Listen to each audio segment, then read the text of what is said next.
Ser podcast.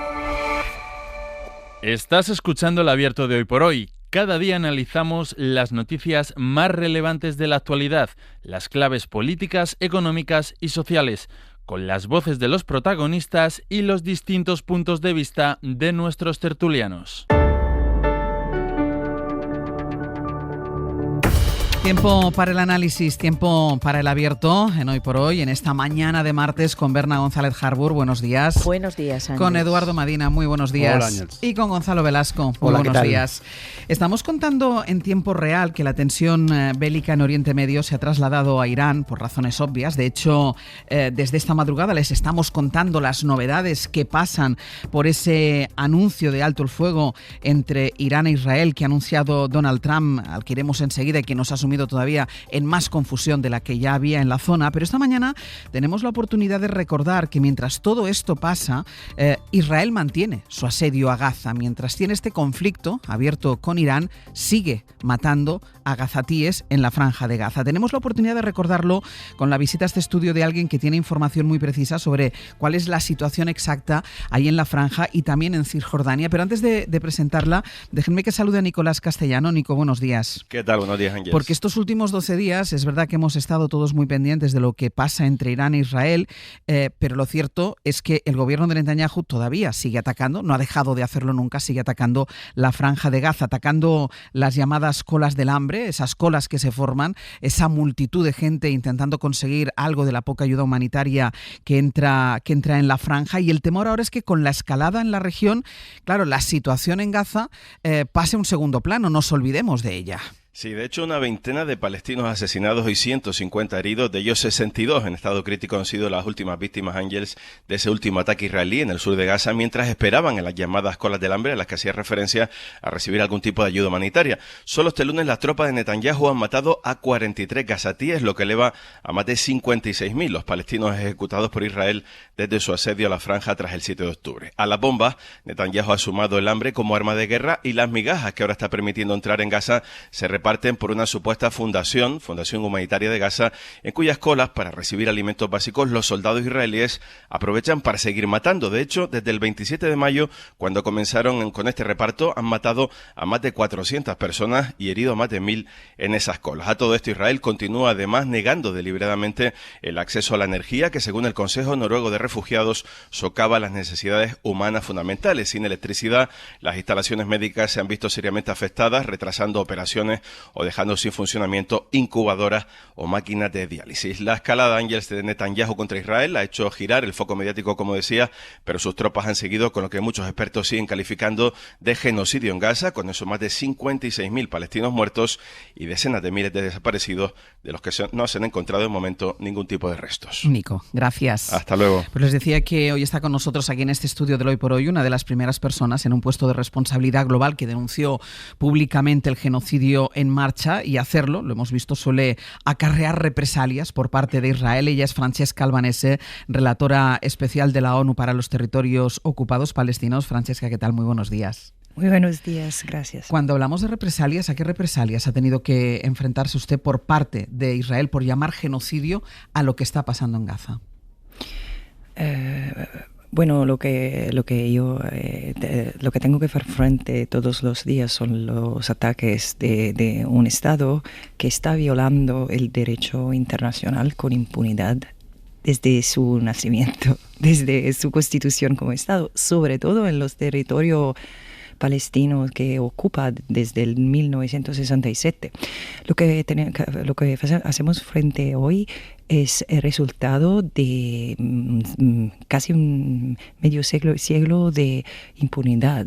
Israel está acostumbrado a violar el derecho internacional humanitario, a agredir los otros países, la gente en la región, sobre todo los palestinos. ¿Por qué lo está haciendo?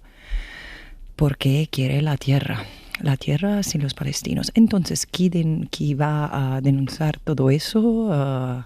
Tienen que hacer frente a los ataques también. Usted no tiene ninguna duda de utilizar el término genocidio cuando habla de lo que está sucediendo, de lo que está haciendo Israel en Gaza.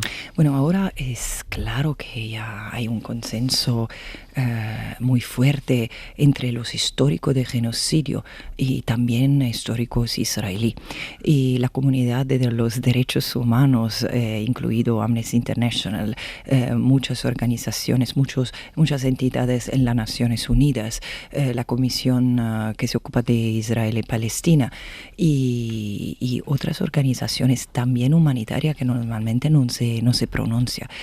Yo fui la primera a denunciar un genocidio porque soy la persona que más que los otros mira lo que se pasa en los territorios palestinos ocupados cada día, 24 horas sobre 24. Y después 5 meses del liderazgo israelí que llamaba a la destrucción de Gaza, también los niños de estos, como lo llamaban, animales humanos, y de actos destructivos frente de un grupo, porque esa es la característica del genocidio, la destrucción intencional de un grupo como tal. Con actos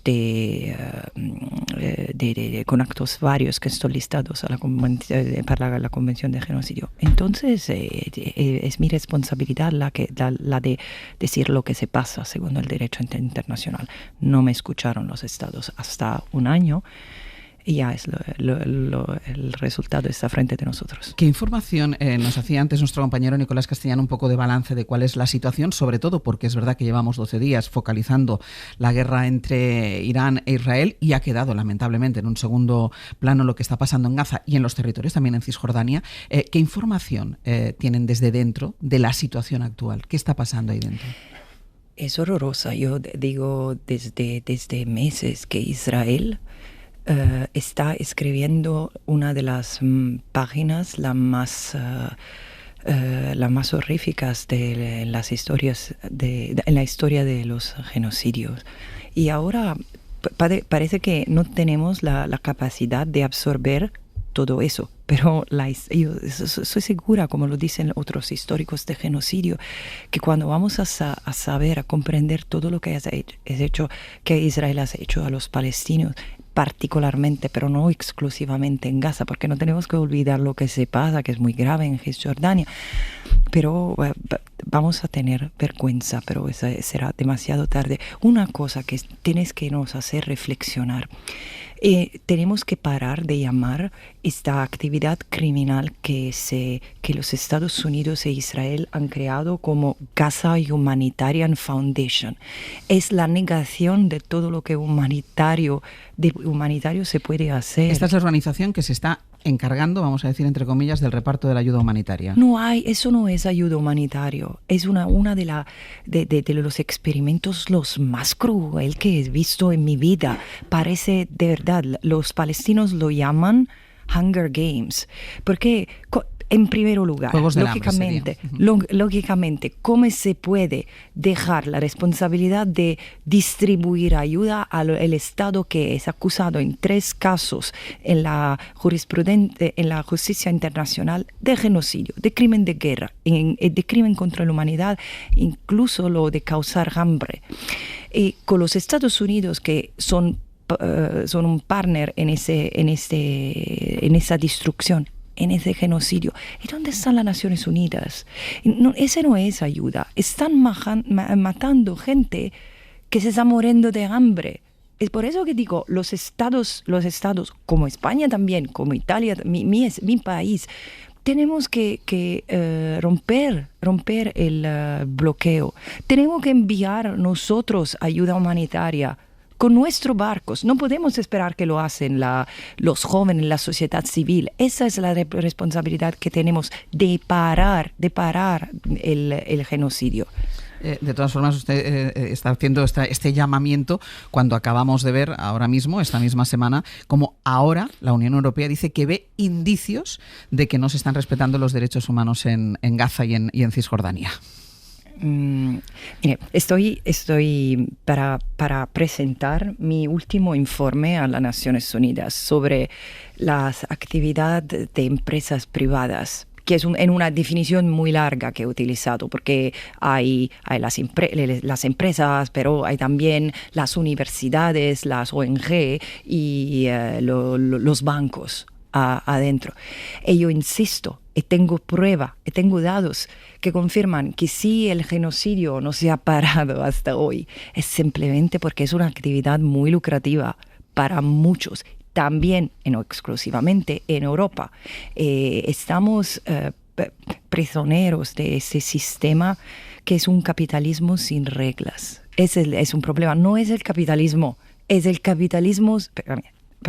En general, es el capitalismo sin regla, colonial y racial, como lo dicen los estudiosos. Pero ¿cómo se hace esto si no hay unanimidad dentro de los países, por ejemplo, que conforman la Unión Europea? Hay algunas voces que hablan más claro. España es un caso de ellos. ¿Cómo se puede hacer si no hay esa unanimidad? ¿Qué tiene que hacer la Unión Europea, por ejemplo, con el Tratado de Asociación con Israel? La España para mí es el caso más eclatante de lo que digo, porque para mí es siempre un honor de venir en ese país, como le decía ayer, porque entre los ministros y la gente de la sociedad civil, en los medios de comunicación, siempre me siento recibida con mucho respeto. No se pasa en otros países europeos. ¿Por qué hay una población que conoce, que habla, que se informa y que informa sobre los hechos de la Palestina? Pero también con un gobierno tan progresista y tan guiado para los principios, ya no se pueden tomar decisiones como de cortar las relaciones económicas y diplomáticas o en política con un Estado que comete crímenes, después crímenes cada día. ¿Por qué? Porque el Estado no es todo, porque los asuntos económicos y los profitos son más importantes que la decisión de los pueblos de España, que el espíritu progresista de muchos políticos. Esa es la realidad. Tenemos que verla, porque si la vemos podemos resolverla. Pero entonces, Francesca, porque es muy deprimente esto, ¿cuál es la salida? No, yo no creo que es deprimente, es realístico. Como acabo de decirlo, ver un problema es ya mitad de la solución, porque ahora necesitamos de un cambio bastante radical. Yo creo que en España va a ser menos radical que en otros países, porque lo que está haciendo la España a nivel internacional es sin precedente. Por favor, el gobierno de España, los pueblos de España tienen que continuar a guiar. Nosotros en Europa necesitamos de un liderazgo de principio que interpreta, que encarna el legado que tenemos de derechos humanos y gobernanza global, de estatus de derechos que habemos construido intelectualmente en más que 60 años. Entonces, y no es solamente la Europa, hay esta hambre de liderazgos de principio entre una generación nueva que no sabe qué hacerse de un mundo donde la gente que no controla capitales, armamentos y algoritmos está subyecta a un poder sin control. Es por eso que tenemos que producir una revolución de valores y de principios. Francesca, ¿cuánto le preocupa esta escalada con la que empezábamos hablando, en Oriente Próximo, ese enfrentamiento entre Irán, Israel? ¿Cuánto le preocupa que esto contribuya a no encontrar la solución, a no encontrar la salida e incluso contribuya al olvido del problema palestino? Sí, yo creo que, por ejemplo, el ataque contra Irán tuve dos objetivos. Lo de cortar la negociación, la discusión diplomática, romper el espacio de diálogo entre los Estados Unidos y el Irán. Y para ese gobierno, Netanyahu en particular, de crear una distracción desde Gaza. Porque toda vez que hay casi una rabia a nivel global, se pasó con el Líbano. Israel ataca un otro país. Lo has hecho con el Líbano y ahora lo está haciendo con el Irán. Este Estado, según el derecho internacional, constituye una amenaza a la paz, a la seguridad global. La manera mejor de proteger a Israel hoy es de proteger a los israelíes, es de parar Israel. No es solamente una obligación legal que los estados y la comunidad internacional tienen, interromper el tránsito de armas, el comercio de armas y los comercios. Pero es también una necesidad para volver a un orden global con unas reglas, porque ahora estamos como en el desierto, ya no hay reglas. Y no estamos nosotros, más que los otros pueblos, nosotros en el occidente vamos a sufrir lo más de este sistema, porque somos los que han aprovechado lo más de un sistema de reglas internacionales. Van a faltar vamos a echarlas de menos cuando ya no están más. ¿Y hay alguna esperanza de poder parar o al menos empezar a parar a Netanyahu desde dentro? Sí, saber que no es solo Netanyahu. Un genocidio nunca es un acto individual, es un acto colectivo y es un proceso.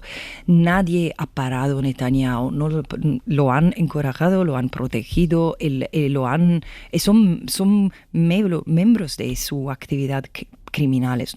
Netanyahu es lo que más que otros tiene asuntos personales para continuar, para seguir haciendo guerra.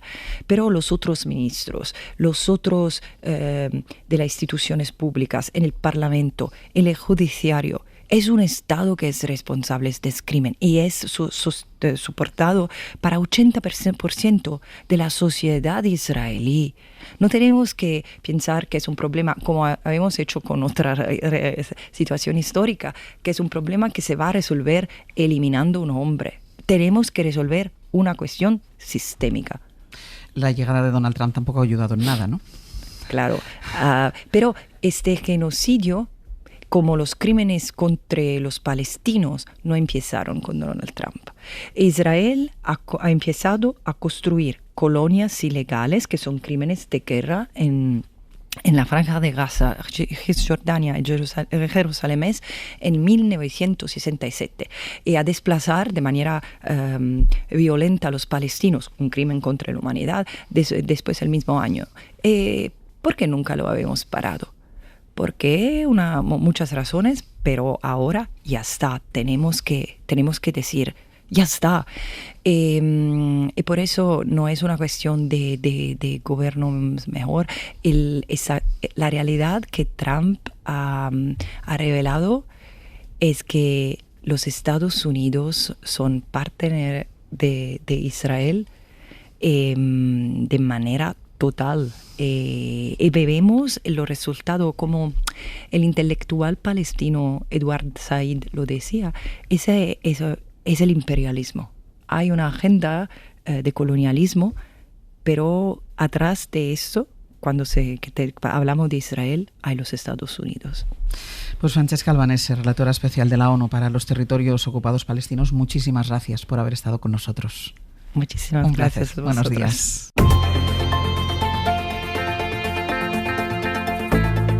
El Abierto. Ser podcast. En el Abierto, Berna González Harbour, Eduardo Madina y Gonzalo Velasco. Antes de empezar con el análisis de toda la situación en Oriente Medio, vamos a actualizar qué es lo que está pasando, porque ha habido ese anuncio de tregua hecho por Donald Trump a través de las redes sociales. Teóricamente es una tregua que ha entrado en vigor hace más de 2 horas, pero esta ha sido una noche en la que Israel e Irán han continuado con los bombardeos mutuos. Ahora mismo, Bayo, de esta confusa tregua, de este confuso alto el fuego, ¿qué sabemos? Pues ataques cruzados que durante toda la madrugada se han sucedido, con un saldo provisional de 9 muertos en Irán y de al menos 5 civiles fallecidos en la ciudad israelí de Beersheba, donde a esta hora los rescatistas continúan sacando a supervivientes de entre los escombros de un edificio residencial que ha sufrido el impacto de uno de los misiles que el régimen iraní ha disparado esta madrugada, horas antes de la entrada en vigor de ese alto el fuego anunciado por Donald Trump. Un alto el fuego que Irán atribuye a la claudicación de sus enemigos tras los ataques de ayer contra varias bases militares estadounidenses en Oriente Próximo. Ataques que Donald Trump ha calificado como débiles y que, recordemos, no han provocado daños materiales ni personales. Lo cierto es que la capacidad militar de Teherán se ha visto muy desgastada en los últimos días y que el régimen busca una salida honrosa, pero salida al conflicto directo con Israel que la administración Trump, en concreto su vicepresidente J.D. Vance, da prácticamente por liquidado. hablando literalmente de la guerra de los 12 días, una expresión que también ha asumido su jefe, Donald Trump, asumiendo a su vez que la tregua que acaba de comenzar hace apenas 2 horas se va a mantener en vigor en los próximos días. Por favor, no la violéis, ha escrito en mayúsculas Donald Trump en su red social, exclamándolo de esa manera hacia Irán e Israel.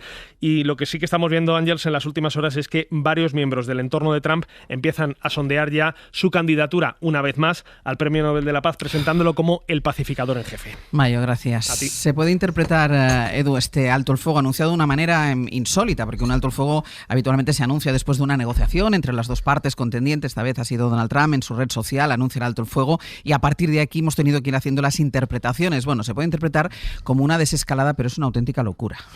Sí, lo es, todo lo es. La decisión de bombardear Irán sin el apoyo, sin la aprobación del Congreso, la ruptura de las normas de gobernanza global, las decisiones unilaterales del gran ejército del mundo que es Estados Unidos, una entrada un tanto desprovista de estrategia alguna en una zona de alto voltaje del mundo, donde ningún gobierno había entrado con esta contundencia hasta que este señor llegara, un anuncio por una mañana a través de un mensaje en una red social de un acuerdo de paz o un alto el fuego entre dos partes que no reconocen esa decisión de alto el fuego. Bueno, todo se inscribe dentro de este modelo Donald Trump Style, una especie de estilo de este señor que va así por el mundo, cargándose certezas, cargándose modelos, cargándose organismos multilaterales, la pertenencia a Estados Unidos, una zona de previsibilidad en términos de seguridad y de defensa, la ruptura de una cierta percepción de lo que significa Occidente en tanto que comunidad de pertenencia civilizatoria también a un orden de seguridad y de defensa. Todo esto ha volado desde enero y creo que en este último ciclo de 2-3 días donde Estados Unidos toma la decisión de bombardear zonas significadas de Irán, ha alcanzado un grado nuevo, ¿no? Así que vamos a ver esta desescalada. Ojalá ocurra, ojalá sea una salida poco a poco controlada de un bombardeo, en mi opinión, altamente descontrolado, y la región no alcance una temperatura todavía mayor, con las implicaciones que para el conjunto de la humanidad puede llegar a alcanzar esto. Estamos hablando de una zona con presencia de bombas nucleares, estamos hablando de una conversación entre el régimen iraní, Donald Trump, Netanyahu y Putin. Repito, régimen iraní, Donald Trump, Netanyahu, Putin. 4 esquinas de una mesa enloquecida que rompe por completo el esquema de funcionamiento del orden mundial y que introduce a la humanidad en una zona desconocida y poco previsible, ¿no? Muchas razones para estar muy preocupados y cruzando los dedos para que la desescalada sea lo que es eso, una desescalada. Berna. Bueno, sí, estoy totalmente de acuerdo con Edu, Madina, y es que, por ejemplo, Trump ha llamado guerra de los 12 días, ya hoy ha sentenciado que ha sido la guerra de los 12 días, bueno, y esta tregua, ¿qué va a ser? La de los 12 minutos, segundos, días, hoy queremos el cambio de régimen y mañana queremos tregua. Es decir, Trump está jugando a la imprevisibilidad absoluta. Yo creo que ni él mismo sabe lo que va a hacer en 24 horas. Yo dudo mucho de que 48 horas antes él supiera lo que iba a hacer, ¿no? Hay un artículo muy interesante de Iker Seisdedos esta mañana, sí, en el País, que cuenta esos momentos de caos, de caos engaño, absoluto que termina con el bombardeo. Sus propios aparatos están diciendo que no hay constancia de bomba nuclear iraní, sus propios aparatos de información, que son muy buenos, recordemos cómo predijeron la guerra de Ucrania, y los servicios de espionaje y de información de Estados Unidos son excelentes. Dijeron que no había bomba nuclear iraní, que Irán había sacado los 400 kilos de uranio que tiene enriquecido de esos lugares que han bombardeado, que es posible que haya sacado centrifugadoras, es decir, en los días anteriores estuvieron sacando todo lo posible de esos lugares que han sido bombardeados en ese bombardeo que Trump ha definido como espectacular. Entonces, bueno, ha utilizado la diplomacia del engaño al decir que se daba 15 días. La guerra absolutamente inavisada que lanza un sábado por la noche entre partida y partida de golf. Ahora la tregua, que voy a llamar de pacotilla, porque nadie puede creerse que Israel se quede quieto. Irán, pues sí, estará deseando una contención porque la superioridad de Estados Unidos es abrumadora, pero no es ninguna broma el nivel de armamento armamento que tiene Irán. Y en última instancia, bueno, pues son cortinas de humo con resultados letales para determinada población que no solucionan nada en el mundo, porque nadie va a acabar con el programa nuclear iraní por agujerear unos búnkeres. Es que el programa nuclear iraní existe y, bueno, por no recordar cómo esto nos retrotrae a conflictos anteriores en que Estados Unidos ha intentado cambiar las balanzas de poder en Irak, en Siria, en Líbano, etcétera, etcétera, en Afganistán, perdón, sin que no haya derivado en nada más que el caos y las olas de refugiados. Bueno, pues a todo eso que siempre hicieron así, ahora lo hacen con este nivel de imprevisibilidad de este señor.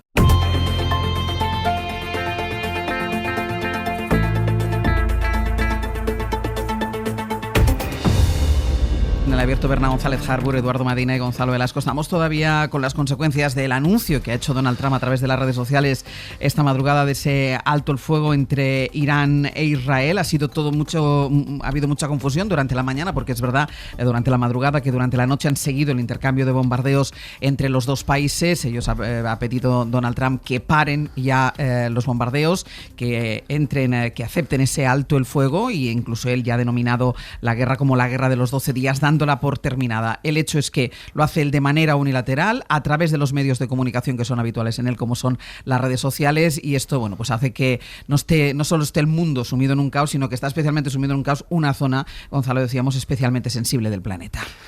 Sí, desde luego, es un ejemplo más de esta forma de gobernanza regida por la imprevisibilidad, el caos y el desorden, ¿no? Creo que es necesario recordar cosas fundamentales, porque aludimos a la violación, pues, del marco multilateral de las relaciones internacionales, y a veces conviene recordar exactamente qué se está violando. Para legitimar un ataque de estas características, las Naciones Unidas exigen o bien que haya un derecho evidente a la autodefensa o haya un ataque inminente, o bien que 9 de los 15 miembros del Consejo Permanente aprueben ese ataque, cosa que evidentemente no se ha producido. Pero es que, además, la Constitución estadounidense concede la exclusividad para autorizar una guerra al Congreso. Esto se lo ha saltado a la torera. No es la única vez que se salta a la torera la legislación interna estadounidense, razón por la cual hay jueces que ya le están acusando de desacato. ¿Qué quiero decir con esto y por qué es importante? Porque está por encima de la ley.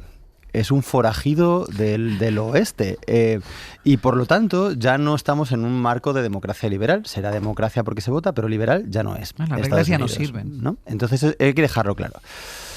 En segundo lugar, claro, hay que intentar no comprar esta idea un poco de sentido común de, bueno, las relaciones internacionales, es que la diplomacia es muy lenta y es poco eficaz. A veces conviene apretar un poco, ¿no? Y utilizar la fuerza para conseguir los propios fines. Si Irán se estaba armando, pues oye, le hemos quitado el arma. Vamos a ver.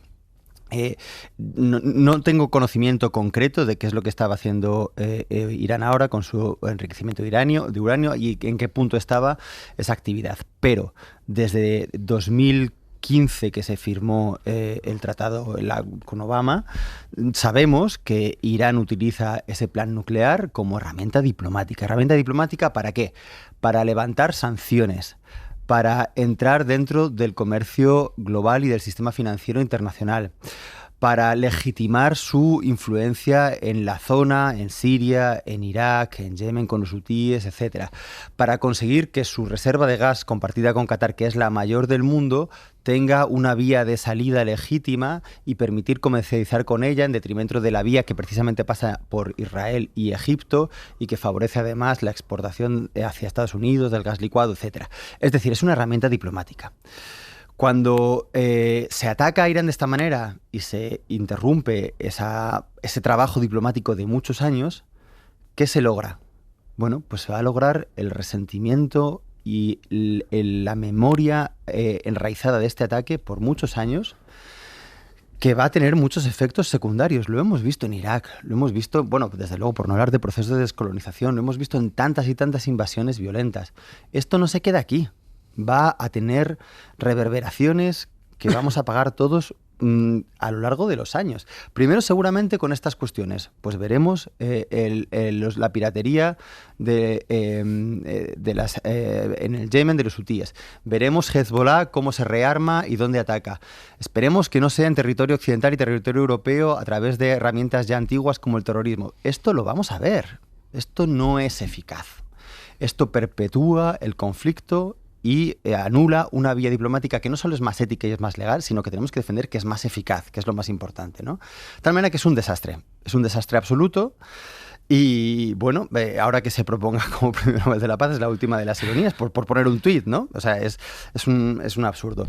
Así que bueno, veremos cómo se gestiona todo esto, pero creo que tenemos que destacar, yo creo que esta vía no solamente no es ético, no solamente no es legal, sino además que es ineficaz. No, sí, estoy completamente de acuerdo. Sumando a todo ello que dices de esas consecuencias militares y de resentimiento, las consecuencias económicas, porque estamos en una economía global y cualquier encarecimiento del petróleo, del gas, encarece todos los transportes mundiales, las mercancías. Ya vimos lo que nos pasó después de la guerra cuando empezó la guerra de Ucrania. O sea, todavía estamos pagando una cesta de la compra enorme, y las oleadas de refugiados. O sea, recordemos cómo la crisis de Siria, por ejemplo, nos generó todos esos millones de refugiados que salieron, 1,5 millones para Europa, y que aún estamos padeciendo las consecuencias de una ultraderecha que se creció con el odio a esos extranjeros, ¿no? Entonces, bueno, es muy claro lo que has apuntado al principio, Gonzalo, que Trump está buscando los límites, reventar los límites que establece el Estado de Derecho a nivel nacional, a nivel internacional, y está buscando la autocracia, está practicando la autocracia y está huyendo de la democracia, y lo está haciendo en el plano interior con las deportaciones, en este plano exterior con esta guerra absolutamente ilegítima, en el plano arancelario, lo está haciendo de todas las formas posibles. Y bueno, no hay población suficiente en Los Ángeles o donde sea para levantarse y frenar a este señor, y por supuesto no hay fuerza suficiente en el exterior, y menos en esta Europa callada y sometida, para hacer frente a lo que este hombre está cambiando en el mundo. Porque llegó en enero, en este segundo advenimiento de este señor, con todo su equipo de genios de la estrategia diplomática y geopolítica, y en tan solo 4 o 5 meses ha cambiado las normas de comercio internacional, ha retirado a Estados Unidos de su papel dentro de los organismos multilaterales del sistema de Naciones Unidas, se ha desentendido de los códigos de seguridad y de defensa, de su pertenencia al tratado de la OTAN, con todo lo que significa la seguridad europea. Ha retirado, de facto, parte relevante del apoyo a la seguridad y la defensa de Ucrania frente a la invasión de un país tercero como es Rusia y el régimen de Putin, y ha bombardeado a Irán sin contar con el Congreso. Todo eso en 5 o 6 meses. Es verdad que hemos visto tímidas voces demócratas, Alexandra Ocasio-Cortez y Bernie Sanders, anunciando o escribiendo al menos por primera vez la palabra impeachment. Vamos a ver si se atreven. Vamos a ver si los demócratas dan señales de que han despertado, de que han visto que ha llegado ya la hora de la reacción, de preparar una alternativa que recupere todo lo que de democrático Estados Unidos está perdiendo en este solo medio año de viaje hacia una autocracia de hombres fuertes, donde un señor decide todo al margen de los procedimientos democráticos, ¿no? Yo creo que este es un viaje lleno de avisos. En estos 6 meses hemos visto muchas señales del cuidado que necesitamos verter sobre los sistemas democráticos por lentos, imperfectos, inseguros, vulnerables, a veces ineficientes, que parezca o que parece que son, ¿no? No hay un régimen mejor, y la pérdida de poder que en muchos países del mundo este esquema de sistemas está teniendo, yo creo que es un aviso a navegantes más que significativo en el corto viaje de esta segunda vuelta del señor Donald Trump, ¿no? Pues todo lo que está pasando en Oriente Medio atraviesa la cumbre de la OTAN, que empieza hoy oficialmente, a pesar de que ayer ya hubo contactos, empieza hoy oficialmente en La Haya. Vamos a ir a ella a la vuelta, tanto por lo que respecta a la reacción que puede haber allí a esta ahora ya desescalada, parece, de la tensión entre Irán e Israel, pero también por el límite de gasto, por ese 2,1%, por esa flexibilidad que autorizó la OTAN a España y que ahora parece modificada por las últimas declaraciones de Rutte. Vamos a ello a la vuelta. En el abierto, Berna González Harbour, Eduardo Madina y Gonzalo Velasco, y empieza en La Haya, les decía, la cumbre de la OTAN, que va a estar profundamente marcada por la situación en Oriente Próximo. Corresponsal en Bruselas, Enrique García Pozo, buenos días. ¿Qué tal, Ángels? Buenos días. Enrique, este asunto, la situación en Oriente Próximo, no estaba entre los principales temas de la agenda, pero en vista de lo que está pasando en estas últimas horas, será evidentemente uno de los temas que se trate en la cumbre, aunque por el momento Rutte se pliega a la postura de Estados Unidos, algo que no debería sorprendernos, y no ha criticado los bombardeos a Irán. Bueno, efectivamente la cumbre comienza mirando a Oriente Medio, a pesar de que el secretario general ha querido dejar claro que este no va a ser el tema principal de la cumbre, no aparece de hecho en la agenda, pero claro, todas las miradas están ahora en Irán e Israel y en las primeras horas de ese alto el fuego, que va a protagonizar sin duda muchos de los debates y bilaterales de los líderes y de los ministros de defensa que llegan este martes aquí a La Haya. De momento, Rutte avanzaba ayer que todos los aliados comparten que Irán no puede desarrollar una bomba nuclear y venía a avalar, en un nuevo ejemplo de la sintonía manifiesta entre el secretario general y el presidente de Estados Unidos, venía a avalar los bombardeos en territorio iraní.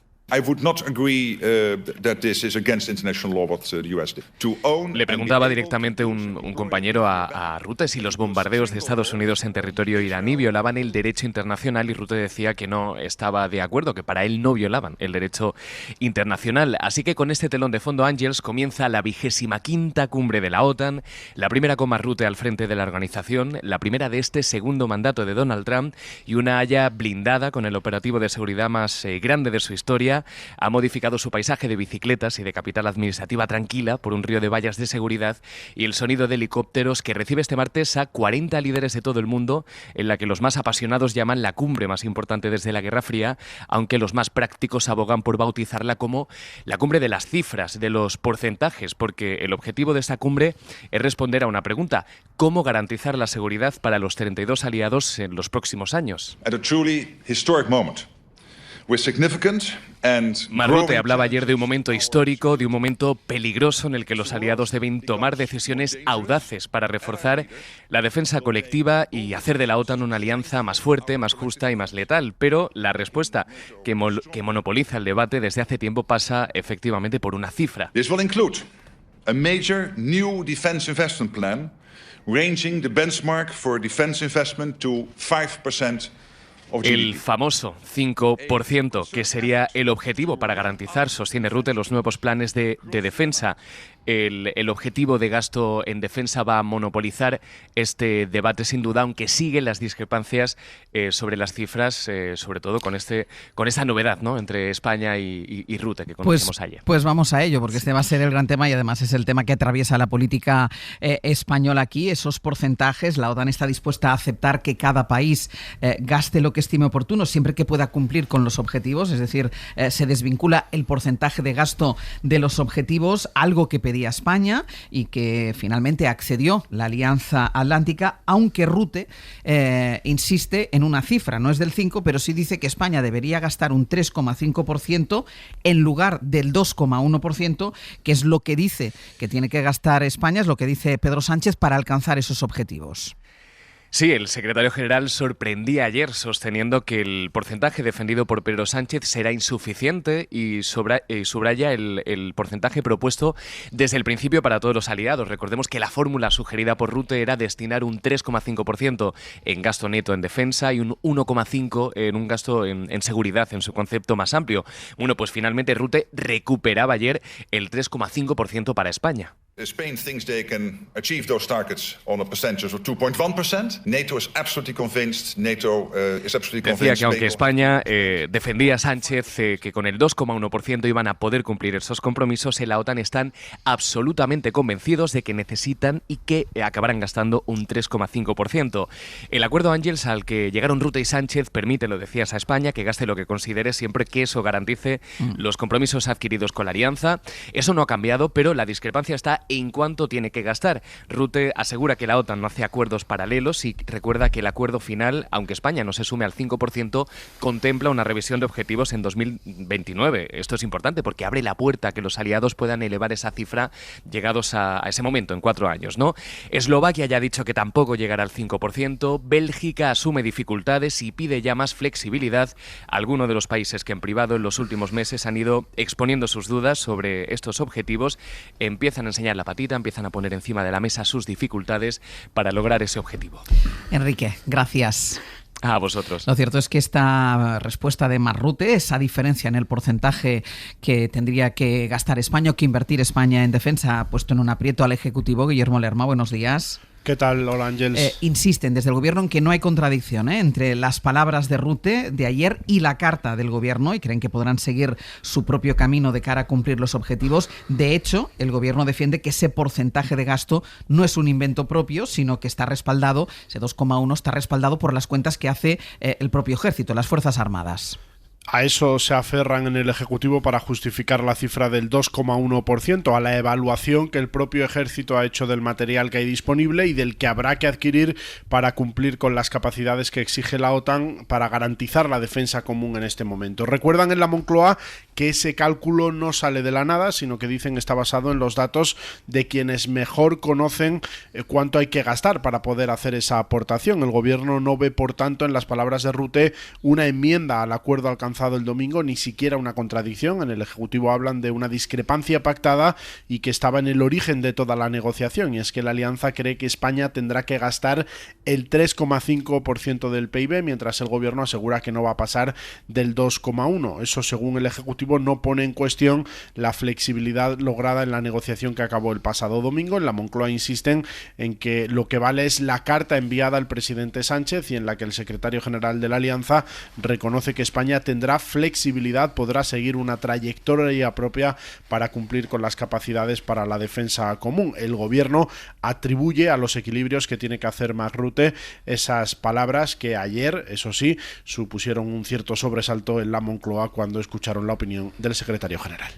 Guille, gracias. Hasta luego. España negoció flexibilidad y consiguió esa flexibilidad. Y aquí la discrepancia, Gonzalo, es que para cumplir unos objetivos, España ha hecho el cálculo de que con el 2,1 llega a esos objetivos, y Mark Rutte ha hecho sus cálculos y dice no, el 2,1 no, el 3,5.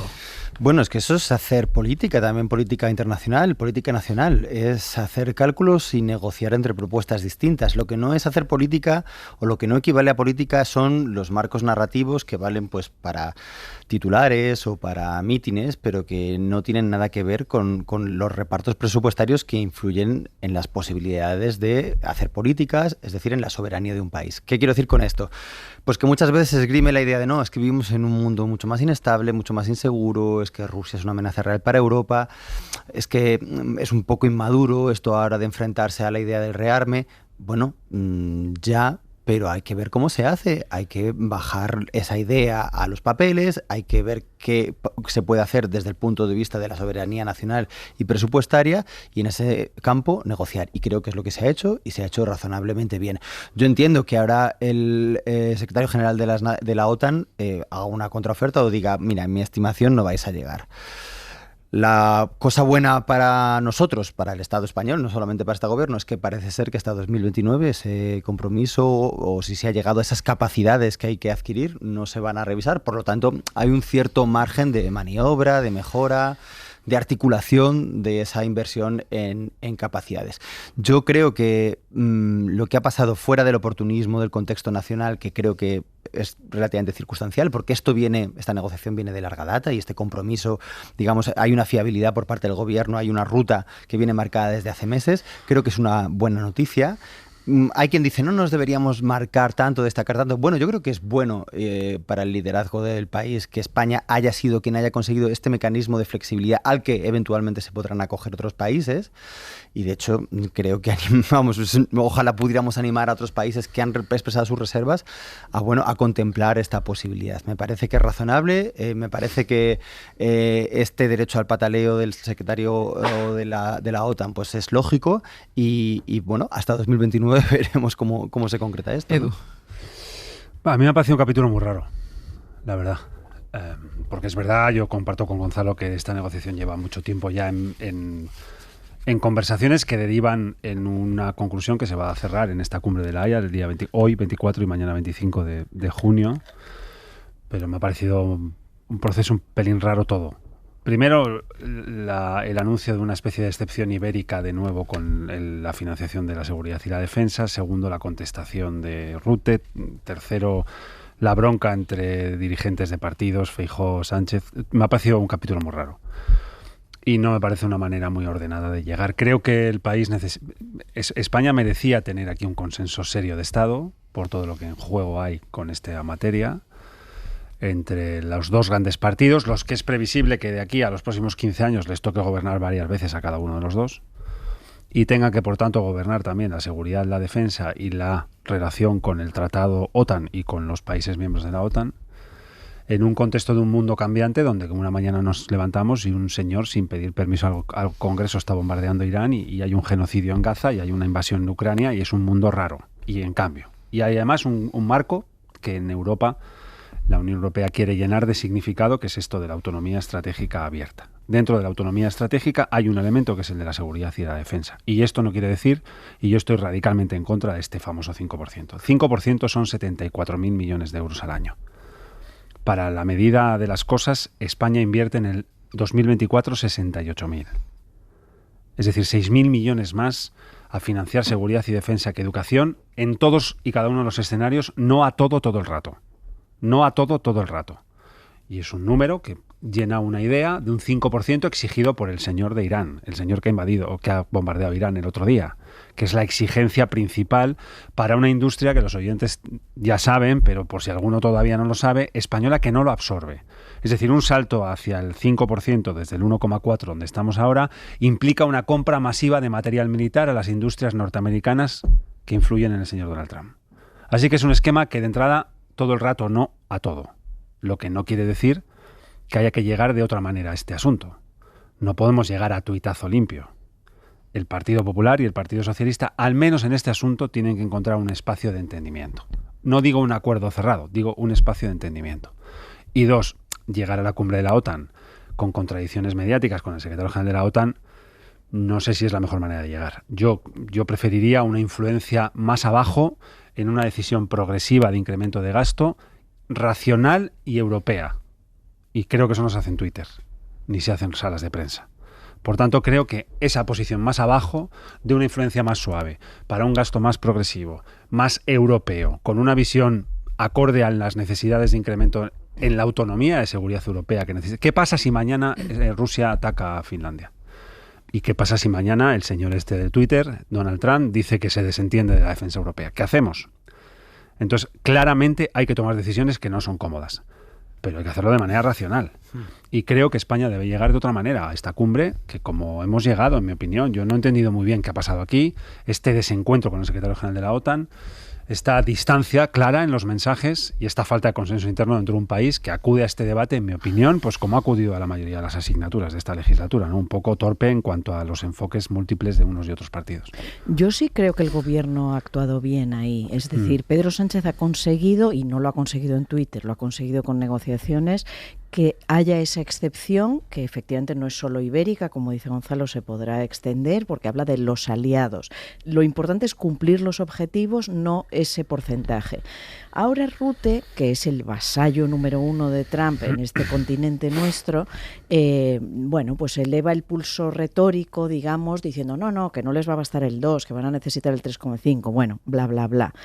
Él es el vasallo de Trump. Yo creo que Trump efectivamente lo está apostando todo ahora mismo a la industria militar. O sea, sabe que esto solo va a beneficiar a la industria bélica de su país en un momento que además está muy tocado. Toda la industria americana está muy tocada por los aranceles. Son los primeros afectados.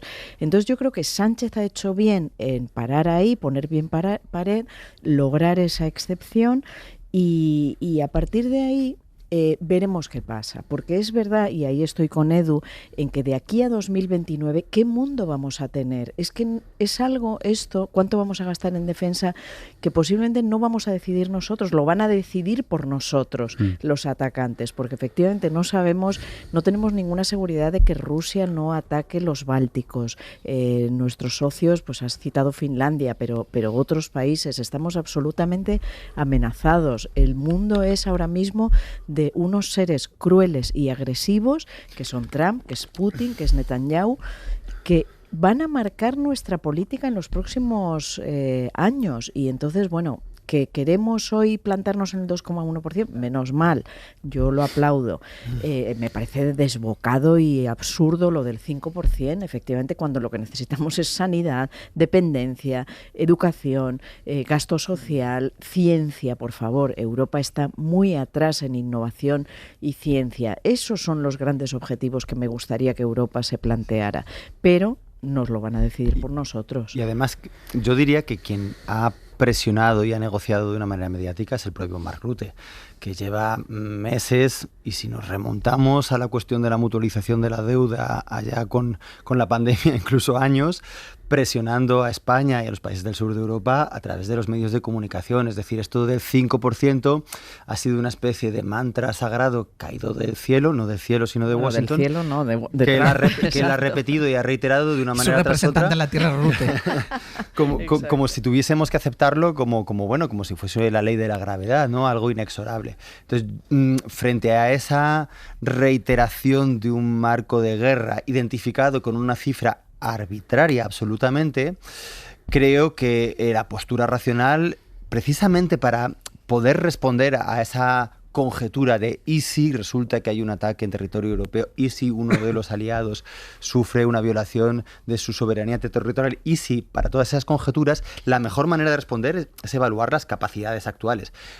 Puede que tengan razón desde la OTAN cuando digan, bueno, para esos objetivos de capacidades el 2% no vale. No tengo ni idea. Es perfectamente viable, pero me parece que es más racional plantear un compromiso en esos términos que en cifras abstractas que además, perdonad, pero un 5% del presupuesto nacional es una barbaridad. Es una barbaridad, es que parece una cifra nimia. No, del PIB. Del PIB, perdona. Es una verdadera barbaridad.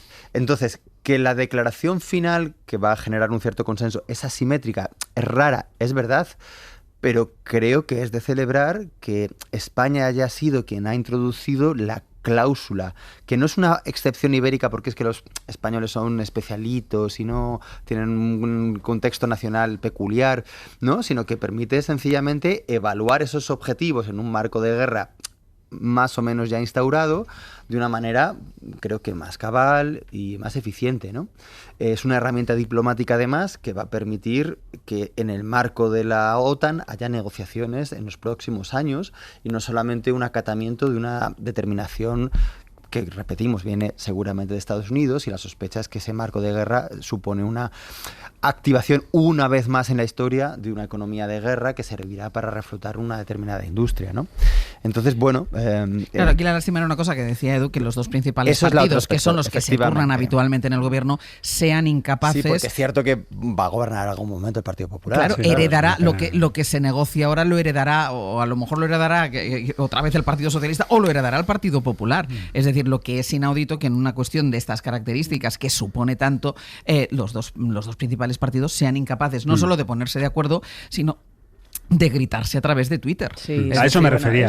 Cuando antes hablaba lo de Twitter, me refería exactamente a eso. Claro. Para mí, yo lo veo como ciudadano, me da mucha pena ver cómo a 2 días de una cumbre de esta trascendencia en la OTAN, el Twitter, el otro, Feijóo... No sé, hoy Feijóo ya le ha respondido, primero fue Pedro Sánchez, hoy Feijóo ya ha respondido, etcétera, etcétera. O sea, los dos están jugando a la polarización y al enfrentamiento. Con todo. Ni Sánchez le da tregua a Feijóo de llamarle, de invitarle a Moncloa, oye, hablemos de esto juntos 10 minutos, o sea, que sería lo propio, y Feijóo no le va a dar tregua en nada, y menos con la que está cayendo. Y eso que mira, podría sentarse a esperar Feijóo sin hacer nada por todo lo que está pasando con el escándalo de corrupción, pero mete cizaña y bueno, juegan ambos a esa polarización. Estoy de acuerdo que esto de que te lo traduzcan es un insultante, no es propio de un presidente del gobierno, y a la contra no es propio de un líder de la oposición manifestarse que te lo traduzcan manera, a ti, ¿no? Sí, es una cosa infantil y terrible, pero es verdad que no sé muy bien en qué términos se habría producido la negociación. Es decir, si la justificación del PP es no, es que no estamos con los aliados, que nos estamos desmarcando, hay que obedecer el 5%, y la del el gobierno en este caso es, bueno, pues vamos a introducir un mecanismo de flexibilidad en base a capacidades. ¿Cuál sería el término medio? Calcular así en una mesita en Moncloa, ¿no? Pues el 3,2. Bueno, pues esto lo que hay que hacer casi en principio es a las Fuerzas Armadas y a la evaluación de nuestras capacidades económicas. Pero hay una cosa más que apuntábamos ayer en esta misma tertulia, que es que tampoco sabemos cuál es la propuesta del Partido Popular. Por eso a mí no me queda claro si al Partido Popular le parecía bien el 5%, si al Partido Popular le parece mejor el 3,5% o le parece bien el 2,1%. Es que no sé lo que piensa el Partido Popular. Bueno, el Partido Popular tiene un programa que es acabar con Sánchez. Claro. Ya está. Claro. Lo que cuelgue de ese programa, lo que le facilite esa quimera de que los dos grandes partidos se entiendan, Nada. pues es eso, es exactamente una quimera. Todo, además, porque estamos en un momento especialmente convulso en la política española, con el gobierno soportando unos escándalos de corrupción que le afectan, de los que intenta desmarcarse, pero que evidentemente le señalan constantemente. Ayer vivimos un nuevo capítulo con la declaración ante el Supremo de Koldo García y de Luis Ábalos.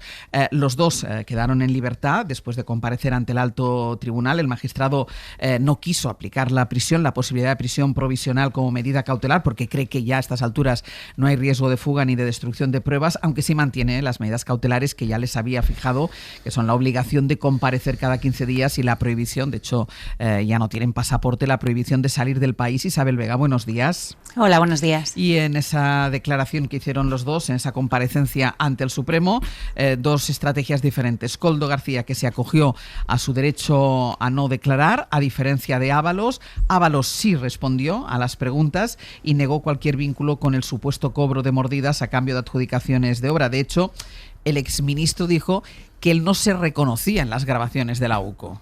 No se reconoce, y tantas veces usó esa fórmula a lo largo de las preguntas del magistrado que el juez le pidió que concretase a qué se estaba refiriendo, y al final lo que respondió fue que cree que no es él, ni por cómo suenan esos audios ni por lo que se habla en ellos. Le cuesta creer, llegó a decir, que le estuviesen grabando, y ese fue el hilo conductor de una declaración que se extendió como poco más de una hora y que Ábalos arrancó comunicando al juez que no se encontraba en condiciones, que su casa había sido vandalizada, que se encontraba en una situación personal muy tensa, dijo. Aún así se dejó preguntar y fue negando su implicación en el enchufe de una mujer en una empresa pública o en la nota de prensa a favor del rescate de Europa, por la que se presume que le habrían pagado unas vacaciones.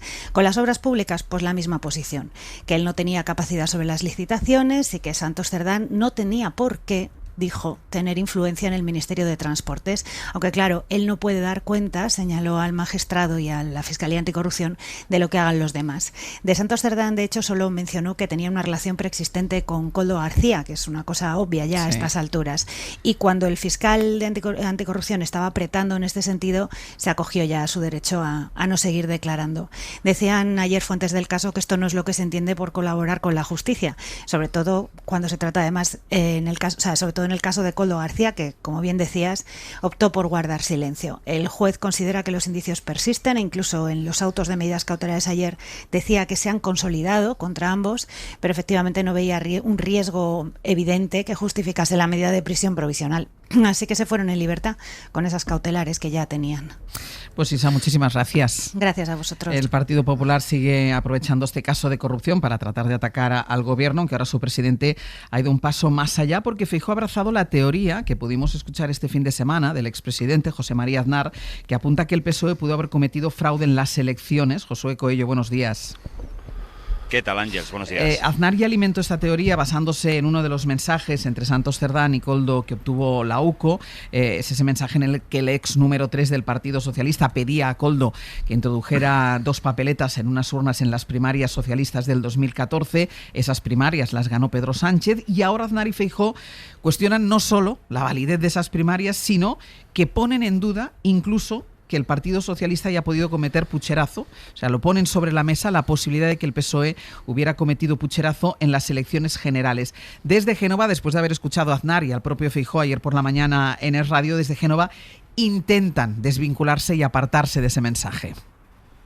Sí, Feijóo va mudando su piel política en función de las necesidades que va encontrando por el camino. Si el gobierno está al borde del precipicio y él se ve cerca de la Moncloa, se pone el traje de hombre propuesta. Si escucha voces con eco dentro del partido que alimenta la teoría del fraude electoral, tampoco tiene mucho problema en cambiar de la propuesta a la conspiración. Y así ha sido las últimas horas con una teoría que sale a pasear de vez en cuando, la del pucherazo en el voto por correo. Fue Aznar, un clásico entre los clásicos, el que lanzó la piedra, con Feijóo poco después alimentando esta idea. Por eso, decía el presidente popular, hay que vigilar este proceso. Tiene que haber un íter procedimental y unas garantías que en este momento hemos de extremar al máximo, sobre todo la custodia. Y claro, las supuestas lagunas que según Feijóo tiene el sistema las pudo aprovechar el PSOE en el 23J. Una teoría que en Génova no sabían muy bien por dónde coger. Por un lado, nadie conocía ese supuesto grupo de trabajo o dijo haber puesto en marcha. No tengo más información, no tengo información adicional que apuntarle. No tengo más información. Yo creo que el presidente Feijóo ha sido suficientemente claro y como yo no puedo añadir nada, pues no le voy a engañar. Pero ante las dudas tampoco nadie quiso parar la bola y la idea, jugosa como pocas, siguió el recorrido iniciado por Aznar y por Feijóo. Nosotros confiamos en los funcionarios y confiamos en el sistema. De quien desconfiamos profundamente es de este gobierno. Y singularmente desconfiamos de personas que han acreditado su moral disipada o su ética inexistente como doña Leire. Y por lo tanto lo que hacemos es preguntar. Y durante el día, Ángels, preguntamos si tenían más datos, qué escaños ponían en cuestión y no obtuvimos respuesta. De ahí que algunos dirigentes populares en privado reconozcan que no entienden qué necesidad hay más en este momento de meterse en un charco así, Ángels. Josu, gracias. A vosotros. Claro, cuestionar el resultado de unas elecciones viniendo de José María Aznar, bueno, pues se sorprende un poco menos. Viniendo del líder de la oposición, de Alberto Núñez Feijóo, son un poco más graves, Berna. Muy graves, ¿no? Porque este señor no solo ha sido presidente o director de Correos, si detectó lagunas tuvo tiempo de solucionarlas, ¿no? Sino que, bueno, en lugar de... Tiene una ocasión de oro para ver el deterioro de Pedro Sánchez y para trabajar en ese sentido en busca de su oportunidad. No tiene ninguna necesidad de inventar ni de apuntarse a bulos que deslegitimen la presidencia de Sánchez y siempre estamos con este asunto. Sánchez es un presidente legítimo, o sea, le votaron los ciudadanos, fue el segundo más votado y logró una coalición de investidura legítima, que nos puede gustar más o menos, al señor Feijóo desde luego nada, y tiene derecho a ello, pero no puede deslegitimarlo. Y deslegitimarlo es entrar en el trumpismo, como Trump intentó deslegitimar siempre a Obama, que no había nacido en Estados Unidos, etcétera. Entonces, en lugar de atenerse a los hechos que están siendo investigados en el Tribunal Supremo y de observar y aportar y proponer soluciones, se apunta a la bandera trumpista de la verdad ha muerto y me invento lo que me da la gana. Porque no arregló las cosas en Correos para que no hubiera lagunas, en fin. Me parece muy grave por parte del primer partido de la oposición. Edu. Bueno, ¿qué te voy a contar? Estoy de acuerdo con lo que acaba de decir Berna. Creo que lo importante está en el Tribunal Supremo. Creo que lo importante está en los 495 folios de la Unidad Central Operativa de la Guardia Civil. Creo que lo importante aquí está en las investigaciones que está realizando la Policía Judicial y el esclarecimiento de delitos de presunta corrupción que a muchos ciudadanos espanta y a muchos socialistas avergüenza. En una estructura corrupta alrededor del aparato del Partido Socialista en los últimos 7 años, primero presuntamente por José Luis Ábalos, segundo presuntamente por el señor Santos Cerdán. Y creo que alrededor de eso es donde debe situarse, como sugiere Berna González Harbour, y estoy completamente de acuerdo, el territorio de conversación. Es explorar desde ahí conclusiones a sistemas electorales que no dependen del gobierno, aunque es importante saber que en cualquiera de nuestros ayuntamientos, si hay unas elecciones municipales y el gobierno de ese ayuntamiento intenta falsificar los datos, no puede. Y es importante saber que si a nivel nacional hay unas elecciones generales y el gobierno intenta falsificar, que no lo va a intentar ninguno, pero si lo intentara tampoco puede, porque el sistema impide que nadie haga estas cosas. Así que creo que el PP se equivoca sacando la conversación del territorio donde tiene que estar, que es en una trama de corrupción que a muchos nos interesa que se esclarezca para saber exactamente qué ha pasado aquí. Se equivoca tanto que dentro del propio PP creen que se han equivocado. A Aznar solo le falta animar a una ocupación del Congreso en vez de con gorro de búfalo con montera de torero, pero está en esa misma línea. No estamos preparados para afrontar eso. Ese razonamiento analógico, ¿no? De quien comete, ¿no? Como era quien roba una joyería puede robar un banco. Exacto. Primero, las analogías casi siempre conducen a razonamientos falsos, porque el orden que se comparan no es distinto. Desde luego, que haya una corrupción en un partido no quiere decir que se pueda corromper todo un sistema estatal de elecciones. Y tratar de legitimar esto, desde luego, ya es caer en la trampa trampista, igual que cuando Obama tuvo que defender, como decía Berna, que él era estadounidense, porque aceptas la posibilidad de la sospecha. No hay opción de sospecha en esto, porque cuando se pone en duda, no se está poniendo en duda al malévolo Pedro Sánchez, sino a todo el sistema de garantías y de control. Que Feijóo acepte esto más en este contexto, pues bueno, o bien está muy abonado a ese trampismo que lo que genera es una confusión que permite abonar los bulos, o bien sencillamente es un poco torpe, por decirlo finamente, a la hora de creerse estas cosas y de no ver exactamente cuál es su ventana de oportunidad. Como era el tema con el que abríamos esa confusión en torno a ese alto el fuego anunciado a través de las redes sociales por el presidente de los Estados Unidos, Donald Trump, bueno, parece que no se está respetando el alto el fuego, vaya. Eso es lo que dicen las fuerzas israelíes, que aseguran estar trabajando para derribar una nueva andanada de misiles lanzada por parte de Irán después, de que haya entrado en vigor ese alto el fuego hace algo más de 2 horas. Las sirenas están sonando en el norte de Israel, en ciudades como Haifa, en los Altos del Golán, en Galilea. Netanyahu, que tenía previsto hacer un discurso en los próximos minutos u horas para celebrar lo que consideraba un éxito de su trabajo, pues va a tener que esperar, o al menos por el momento, a confirmar si esos ataques cobran forma, tal y como dice el ejército de Israel. Pues seguiremos informando, Bayo. Estaremos pendientes. Ahora ya sé dónde te escondes. Ahora ya sé en dónde habitas tú, pero no sé el por qué has venido de nuevo aquí. Hoy por Hoy Magazine. A mi jardín. Ser podcast.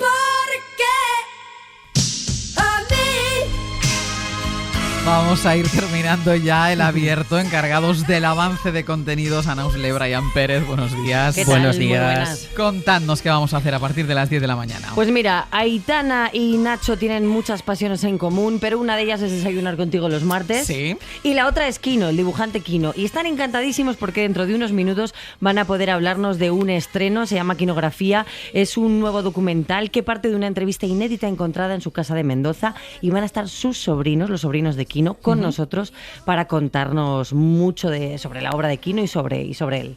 Y vamos a seguir conociendo a grandes mujeres en Mis Experiencias. Chema Rodríguez nos va a presentar hoy a Tere Torres, que dejó su vida en Triana para mudarse a Cádiz, diseñadora autodidacta, madre del Café de Levante, la cuna de la cultura, las letras y el flamenco en la ciudad, y además es hija adoptiva de Cádiz y uva a la trayectoria de Radio Cádiz, casi nada. Y no te lo puedo cantar como Maritrini, no cometeré ese error, pero sí puedo contestarte a la pregunta de por qué a ti te ha caído un jazmín estrella en el jardín.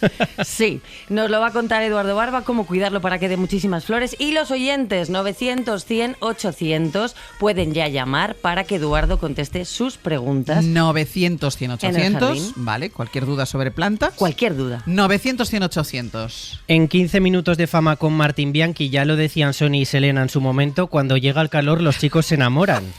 Entonces, ¿qué pasa? Que Lamine Yamal, después de ganar muchas cosas, pues ha ido a las aguas italianas con una influencer gallega de 30 años. El verano. ¿Qué pasa? Que ha habido debate, pero si ella en vez de tener 30 hubiera tenido 17 y él 30 y no 17, ¿habría la misma polémica? Pues seguramente no. Ah, bueno, vale. Pregúntale a Macron. O los títulos o los títulos nobiliarios de Felipe VI, que yo ya he ido pensando el mío, por si acaso. Si ya, pero no nos ha tocado a nosotros. En el reparto, Berna González Harbour, Eduardo Madina, Gonzalo Velasco. Hasta la semana que viene. Adiós. Para no perderte ningún episodio, síguenos en la aplicación o la web de la SER, Podium Podcast o tu plataforma de audio favorita.